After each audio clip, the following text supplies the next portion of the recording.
Niiling mapagsaulog sa judiciary month. Salamat at i-apil ko ninyo sa inyong kasaulugan. Actually, may soon, ang simbahan karon adlaw na nandun kang San Bernabe o sa Apostol. Actually, kani sa San Bernabe, dili siya apil sa Diyos ng mga apostoles. Pero, nag-i-apil siya sa roster o sa listahan sa mga apostoles tungkol lagi kay kauban siya ni San Pablo Apostol sa iyang mga missionary journeys. Sumuna na tungkol lagi kay usapon siya sa atong 72 ka mga disciples na ipadala sa Ginoo sa matag itinagurha para sa mga balangay kung tungkol kay namatay na siya sa pagtuo. So, giisip siya sa simbahan na apostol. Mga igsoon, o niya ang rason nga muna na ito mga pagbasa, nag-isip mahitungod sa pagsangyaw. Okay, kaning pagka-apostoles, kaning apostolos, ang iyang meaning namin sa messenger. Messenger na dala sa mensahe. So in other words, dili siya mo ang mensahe, kundi mensahero lamang siya. So in other words, pinadala mo ang apostolos being sent. Kaya pinadala lamang sila, sumula na ang iyang disposition o kaya ang pagkakos. Kung dili siya mo ang superstar, dili siya mo ang main actor, dili siya ang protagonist, kundi ang Ginoo. So in other words, dili siya ang Mesiyas. Kaya instrumento lamang siya sa pagsangyaw sa maayong balita.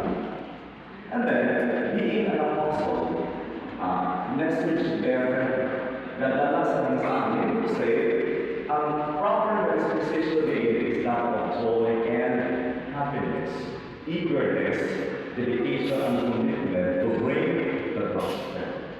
Okay, imagine, ang mensahe ba yan nadala sa apostoles o ba yan maayong balita? So, yung maayong balita dinala, na binagkaikan, na binagkadasig, na isang niyaw, may good news pa yan dinala, di ba? Kung sa kanyang good news, ang maayong balita sa aton, ang luwasan, it's all about salvation.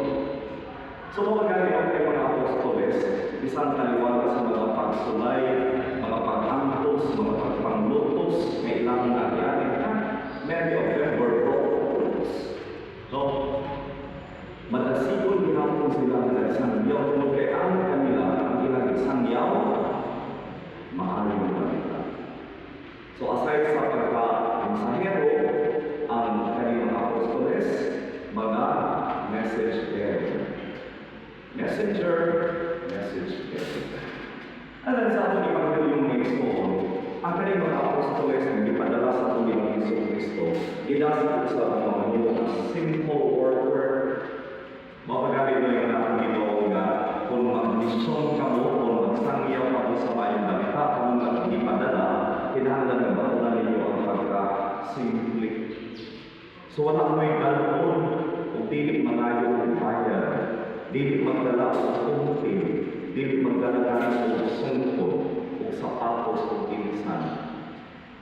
Kaya imagine lang mo ninyo yung kaning mga apostoles, kaning mga mensahero, mga missionaries, kaning kay ako ba yan sa mga lain-lain na mga dapit. So, kung kailangan na mga natin ay kanatuan, magbangin-bangin sila. So, kung mag-picnic sila dahil kaya ng mga kutang, for example, mag-picnic sila o refrigerator, mag-akahayon, ako ay nagagawa. So, mga na akong Ginoo na ata kanila o practical advice na sa ilang ang mission, sa ilang pagsangyaw, sa Evangelyo, wala sila ay dalawang kundi musalig sila sa hinabang sa mga tao. Ngamusalig sila sa providensya sa Ginoo. And then, ang atong ginuusa, nagkasig sa mga misyonero, sa mga apostolos, sa mga tinunan, kamamangin mo ng positive thinkers. Kung saling pagka-positive thinker, kaya dili ka na mga tao dapat sa mensahe, dili ka na mga tao maminaw sa mensahe, o maka-encounter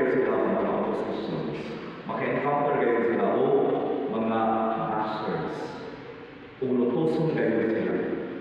Pero sa lain sa Panginoon Kristo, dili sila ma-discourage. Kailangan ka positibo nga kung nagilang panlantaw kung naamay makalungso pagkatapit ka din gawin kanila, makriyon nila bilahan ang ginawa sa kalinaw.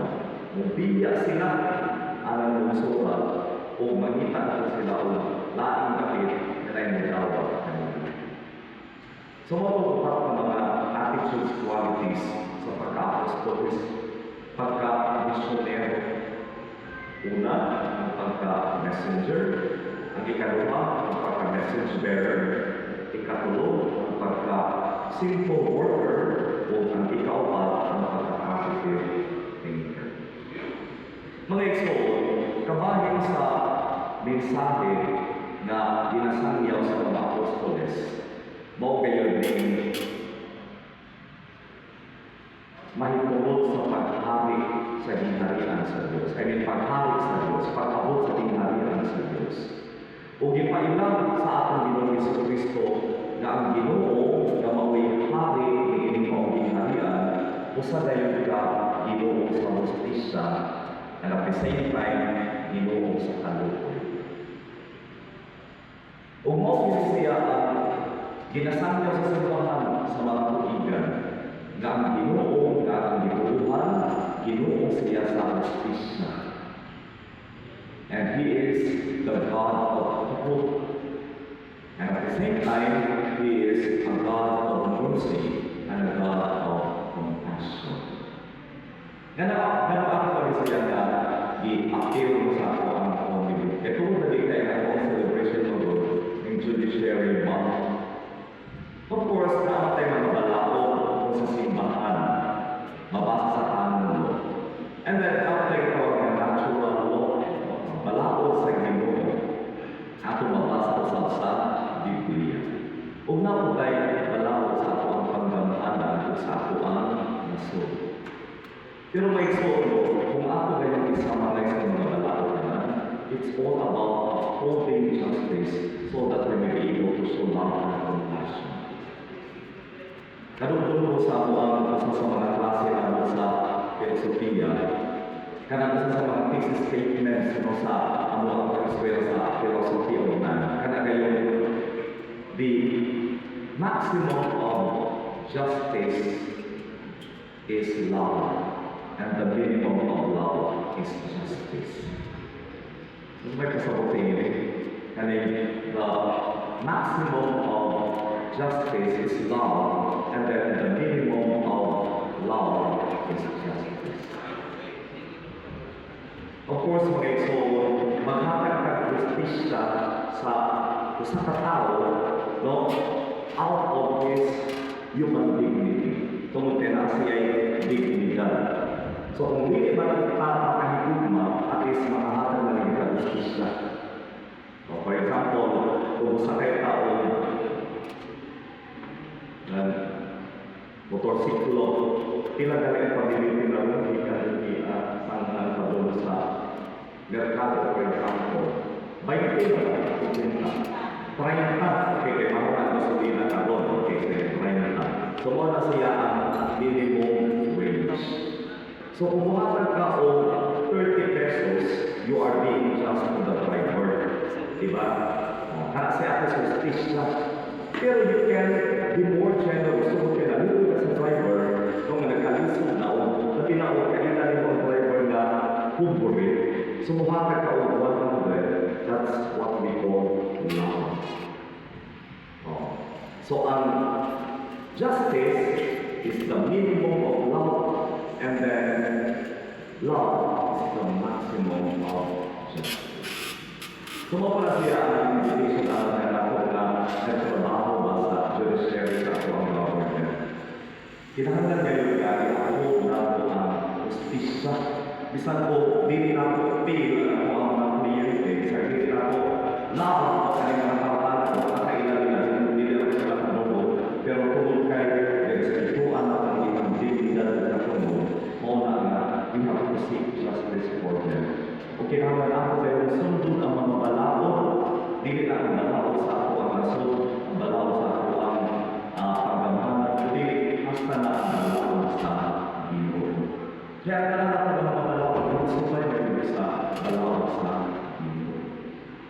Amen. And then at the same time, we have to show love and compassion to offenders. Dili lang sa mga tao na biktima, kundi na sa mga offenders na ito. Because even if we consider them criminals, bisan o nato silang i-consider na makasasala, but we still have to acknowledge that they are human beings. Na sila mga tao. So yun ako para may suon nga kaning isangyaw sa mga apostoles ng Hostisya o kaluoy sa ating Panginoong Jesucristo na habang ngayon sa ato ang pagsangyaw sa Ebanghelyo ato talaga siyang makukutan. Kung di ang taon, mag-bless man pa sa mga rooms mo. Kung I'm mistaken sa mga rooms na nakuha i-bless. Ang paginaw nga, kanina ko mga rooms mo siya na venue. Diin ang justisya, ang kamatuturan, and at the same time, ang kalukuy o kalukuy na maugay ang pagkasasawa. Palibot